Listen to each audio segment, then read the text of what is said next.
নবম শ্রেণী 2025 ফার্স্ট ইউনিটের ভূগোল প্রশ্ন, যেখানে পূর্ণমান 40। চলে যাব একবার প্রশ্নটাতে ঠিক কেমন বলতিছে।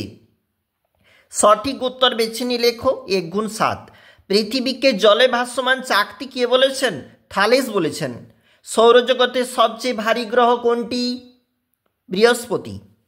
1610 সালে লেখা সিডেরিউস গ্রন্থটি রচয়িতাকে?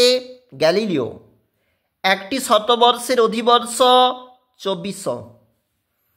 যে কয়লা দহনে ধোঁয়া, ক্ষীণ নীলাভ অগ্নিশিখা বের হয়? অ্যান্থ্রাসাইট। ভারতের বৃহত্তম সৌর পার্ক যেখানে অবস্থিত?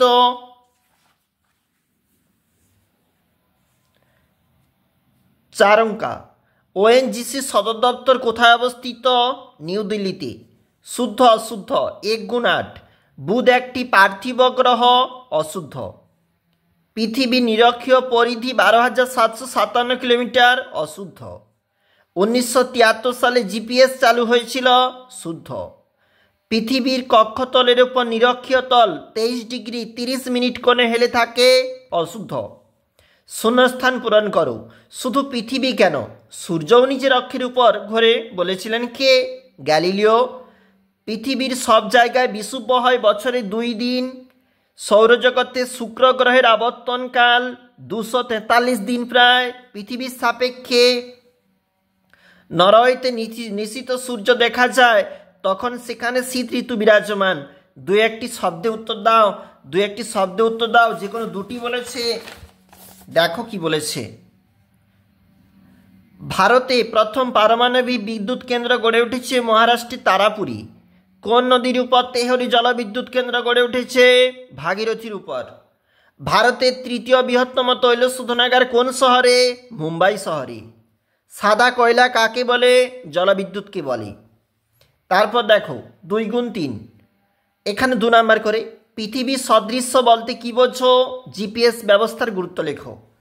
পৃথিবীর অক্ষ এবং কক্ষ কাকে বলে, অথবা আলোকবৃত্ত কাকে বলে? উদাহরণ সহ গচ্ছিত সম্পদের উদাহরণ দাও, অথবা টাইটানিয়াম কি? 4 দাগের প্রশ্ন 3 গুণ 3। ফ্রান্সের রয়্যাল একাডেমি অফ সায়েন্স পৃথিবীর অভিগত গোলাকৃতি কিভাবে প্রমাণ করেছিল, অথবা বেডফোর্ড লেভেল পরীক্ষা কিভাবে পৃথিবীর গোলাকৃতি প্রমাণ করে? এছাড়াও প্রশ্ন, সূর্যের আপাত বার্ষিক গতি এবং আপাত দৈনিক গতির মধ্যে পার্থক্য লেখো, অথবা গ্রীষ্মকালীন পরিস্থিতি ও শীতকালীন পরিস্থিতির মধ্যে পার্থক্য লেখো।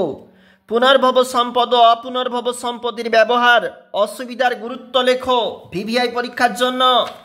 তারপর দেখো অথবা দিয়ে যেখানে প্রশ্ন, তরল সোনা শ্রেণী বিভাগ লেখো। 5 নম্বরের প্রশ্ন, এরাটোস্থেনিস কিভাবে পৃথিবীর পরিধি নির্ণয় করেন? সচিত্র ব্যাখ্যা দাও। দক্ষিণ ভারতের অধিক সংখ্যা জলবিদ্যুৎ কেন্দ্র এবং পূর্ব ভারতে অধিক সংখ্যা তাপবিদ্যুৎ কেন্দ্র গড়ে উঠেছে কেন? ব্যাখ্যা করো।